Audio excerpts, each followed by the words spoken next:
आप सब लोगों का शुक्रिया अदा करना चाहूँगा कि आप सब लोग यहाँ आए। जैसा कि ऑलरेडी गवर्नमेंट ऑफ इंडिया ने यहाँ अनाउंस किया है, अब सेकेंड फेज़ की नोटिफिकेशन भी आ गई है। सबसे पहले जो हमें आपसे बात करनी है वो ये है कि पिछले 7-8 साल से जो हमने कश्मीर का माहौल देखा कि बीजेपी के बुलडोज़र यहाँ डाले गए, सारी चीज़ें की गई, जबर किया गया कश्मीरियों पर, एनकाउंटर हुए, यहाँ तक कि लाशें भी एनकाउंटर में वापस नहीं दी गई। मैंने आपको लास्ट प्रेस कॉन्फ्रेंस में भी ये बात कही कि हमारी यहाँ जितनी भी बड़ी पॉलिटिकल पार्टीज़ हैं उनको ये मुतालबा करना चाहिए था कि स्टेटहुड को पहले रेस्टोर करें। कहीं ऐसा ना हो इस इलेक्शन के बाद भी हमें एलजी साहब के चक्कर काटने पड़े, उनके ऑफिस के, हमें होम मिनिस्ट्री के चक्कर काटने पड़े।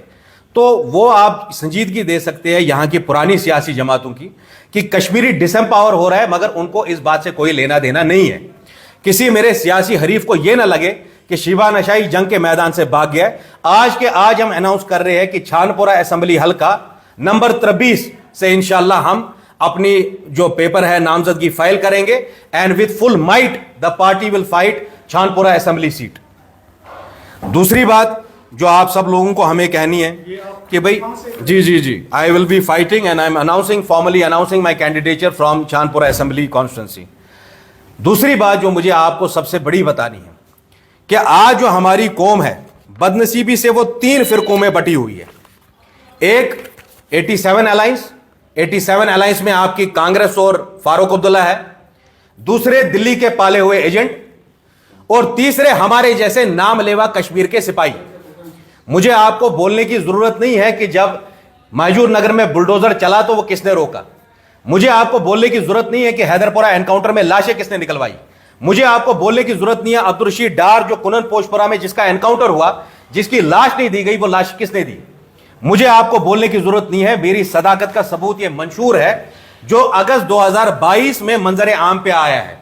अगस्त 2022, not 5 days 6 days before elections, जिस तरह इन पार्टियों का आ रहा है।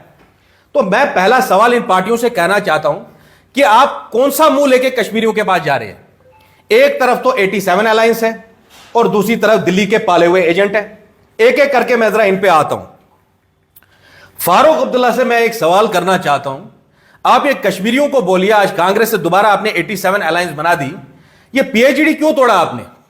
अगर आप कश्मीरियों के इतने गमखार हैं तो पीएचडी क्यों तोड़ा आपने? दूसरी जानिब कश्मीरियों के पास वो पॉलिटिकल पार्टीज है जिन्होंने पूरे कश्मीर को, कश्मीर की स्ट्रगल को, यहां की तहरीक का सौदा किया बीजेपी वालों के साथ 2014 में। मुझे समझ नहीं आता है महबूबा मुफ्ती किस मुंह से आपसे बात करती है। What local standard does she have to speak on Kashmir? उस औरत ने पैलेट चला के हजारों बच्चों को यहां अंधा कर दिया। उसका सजाद लोन का, अल्ताफ बुखारी का कोई लोकल स्टैंडर्ड ही नहीं है कश्मीरियों के बारे में बात करने का। अब सबसे बड़ी चीज जिसका खुलासा हमें आपके सामने करना है, जो फितना बनाया जा रहा है नॉर्थ कश्मीर से। नॉर्थ कश्मीर के एक लीडर जो है वो जेल में है, इंजीनियर रशीद। यह बताया जाता है हमें गवर्नमेंट ऑफ इंडिया के जरिए कि ये जेल में है। इन पे जी चार्ज लगा है टेरर फंडिंग का। ठीक, जब टेरर फंडिंग का चार्ज उस पर लगा है तो एनआईए क्लीन चिट कैसे देती है उस आदमी को पार्लियामेंट इलेक्शन लड़ने के लिए? मेरे जितने भी सोशल मीडिया हैंडल है, चाहे फेसबुक हो, इंस्टाग्राम हो, ट्विटर हो, ये मेरा मंशूर देख लीजिए। इसमें वाज़ेह तौर से तीसरा पॉइंट ये लिखा है बीजेपी के साथ अलायंस नहीं होगी। 370-35 से मसले कश्मीर पे कोई कॉम्प्रोमाइज नहीं होगी। जब मेरा मुतालबा, मेरा नारा रायशुमारी का है, वही नारा रशीद इंजीनियर का भी है। मेरी Y+ सिक्योरिटी विड्रॉ की जाती है, मेरी पार्टी पे कदगन लगाए जाते हैं, मेरे स्टेटमेंट अखबारों में शाया नहीं होते हैं, मेरे सारे सोशल मीडिया हैंडल्स बैन किए जाते हैं, ब्लैकआउट किया जाता है जम्मू कश्मीर पीपल्स पार्टी का। और रशीद इंजीनियर के लिए आपने रेड कारपेट खोल के रखा है। मेरी किसी से कोई जाती दुश्मनी नहीं है। जब हमें मालूम पड़ा कि जमा इस्लामी के लोग अल्ताफ बुखारी से मिलकर बीजेपी का एजेंडा पूरा कर रहे हैं, बदनसीबी से मुझे उनको एक्सपोज करना पड़ा। मेरी उनसे कोई जाती दुश्मनी नहीं है। हम अगर आज लड़ रहे हैं, हम कश्मीरी कौम के लिए लड़ रहे हैं कि दोबारा हमारे साथ वही ना हो जाए जो 87 में हुआ, दोबारा हमारे साथ वही ना हो जाए 2014 में हुआ। उससे मैं अपने बच्चों को बचाना चाहता हूं।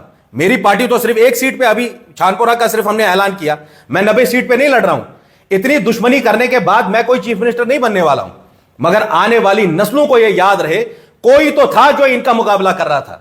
अच्छा, मुझे एक बात बताइए, रशीद इंजीनियर के भाई होम मिनिस्टर अमित शाह के साथ वीडियो कॉल कर रहे हैं, यस सर करके, इसके आई विटनेसेस हैं।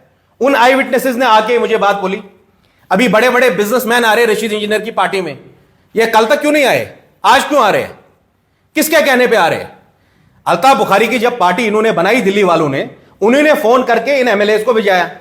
नूर शेख क्यों भाग गया, उस्मान मजीद क्यों भाग गया, किसके कहने पे भागा? तुम लोगों ने कश्मीर को एजेंसियों का खेल बना के रखा है। You have turned Kashmir into a hub of agencies. Delhi के कितने एजेंट यहां हैं, अब तो गिनती भी करना गवारा नहीं करता, इतने ज्यादा एजेंट उन्होंने पाले रखे हैं। मुझे एक और बात आप बताइए, एआईपी का मंशूर कहां है? ये एआईपी में मैं इसलिए इतनी बात कर रहा हूं, फारूक अब्दुल्ला तो आपके सामने आया है, उसने क्या किया है? महबूबा मुफ्ती और उसका टोला, अल्ताफ बुखारी, सजाद लोन, जिन्होंने बीजेपी को यहां लाया, उनकी कोई स्टैंडिंग नहीं है लोगों में। गवर्नमेंट ऑफ इंडिया इस एआईपी पार्टी रशीद इंजीनियर को यूज करके अपना एजेंडा पूरा करना चाहती है। यह मत भूलिए, आपके जरिए मैं पूरी कौम को बोल रहा हूं। इस कौम के बुजुर्गों ने 2002 में हमें कहा कि यह मुफ्ती सईद की पार्टी अटल बिहारी वाजपेयी और आडवाणी ने बनाई। बोला नहीं बोला? हमने उनका भरोसा नहीं किया और 2014 में हम सब पे असलियत आया हो गई जब इन्होंने कश्मीर को बीजेपी को बेच खाया। यह बात आप समझ लीजिए मैं क्यों बोल रहा हूं। ये मैं आने वाले फितने से बचा रहा हूं। Today north Kashmir has become the south of today. जिस तरह साउथ को 2014 में इस्तेमाल किया गया, उसी तरह बेचारे बोले बाले बांडीपुरा के लोगों को, बारामूला के लोगों को इमोशनल करके, किस बात पे इमोशनल हो रहे हैं आप? मैं जरा बारामूला की आवाम को बोलूं, यह मेरा मंशूर है, इसमें पहला पॉइंट लिखा है डिग्निफाइबल रेजोल्यूशन ऑफ कश्मीर इशू। रायशुमारी का मैं आज भी मुतालबा करता हूं। जरा रशीद इंजीनियर से पूछे उसका मैनिफेस्टो कहां है? आप कब तक कश्मीरी आवाम को धोखा देते रहेंगे? एक तरफ तो फारूक अब्दुल्ला और उसकी गैंग है जिन्होंने 87 में इलेक्शन रिक किया, दूसरी तरफ वे दिल्ली के पाले हुए एजेंट हैं। भाई मेरे सोशल मीडिया हैंडल सारे बंद किए गए हैं दिल्ली वालों ने। क्यों बैन किए? क्योंकि ये बीजेपी के खिलाफ है। तो रशीद इंजीनियर के कैसे वीडियो मिलियंस में चल रहे हैं? पार्लियामेंट इलेक्शन से पहले कौन सी एजेंसी उसका कैंपेन चला रही थी? यह आपको भी पता है, मुझे भी मालूम है। आप लोग सच क्यों नहीं बोलते हैं इस कौम को? आखिरी जो मैं आपसे बात कहना चाहता हूं, अब आवाम में यह कोई तजब्जुब ना रहे कि अगर उनको रशीद इंजीनियर को भी वोट नहीं डालना है, फारूक अब्दुल्ला को भी नहीं डालना है, महबूबा मुफ्ती को भी नहीं डालना है, तो आखिर डालना किसको है? डालिए आप वोट उन नौजवानों को, जब वो निकले उन्होंने बुलडोजर रोके, उन्होंने अपने जान के नजराने पेश किए इस कौम को। जब यहीं डाउनटाउन में बच्चियां बैठी प्रोटेस्ट पे, when I was arrested the SP told me you will be assassinated. उस सिटिंग एसपी ने मुझे बोला आपकी हम असैसिनेशन करवा देंगे, हम आपको मार डालेंगे। आपकी हिम्मत कैसे आप मोदी के खिलाफ आवाज उठाते? पिछले 5-6 साल से कहां ये पार्टियां? और क्या कश्मीर की कौम इतनी बांझ हो गई है? मैं अपने तमाम जो हमारे मजहबी रहनुमा हैं, मीरवाइज कश्मीर हो, मुत्तहिदा मजलिस उलमा हो, जितने भी हमारे बड़े क्लरिक्स हो, मौलाना रहमतुल्लाह साहब हो, मैं उनसे अपील करता हूं, मैं कश्मीर की सिविल सोसाइटी से अपील करता हूं कि दोबारा मत वो होने दो जो 87 में हुआ। मैं नहीं रहूंगा। अल्लाह करे, अल्लाह ने मुझे वो जिंदगी दी, वो जुर्रत दी, वो हिम्मत दी कि मैं इन एजेंटों के खिलाफ लड़ रहा हूं आज तक।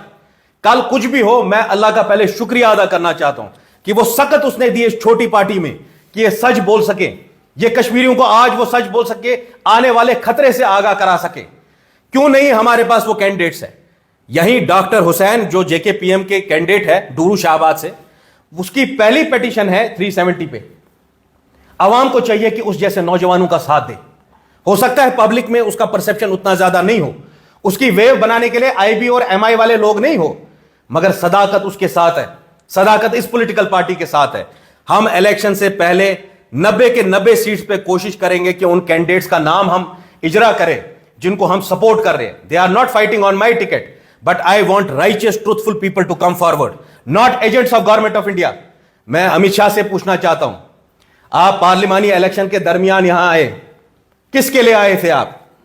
बताइए इस कौम को। ये जो दिल्ली के एजेंट ये सारे खेल खेल रहे हैं, इससे हम बखूबी तौर पे आगाह है और हम अपनी कौम को बावर कराएंगे। हम कश्मीर को हर आने वाले फितने से बचाने की कोशिश करेंगे। बहुत बहुत शुक्रिया।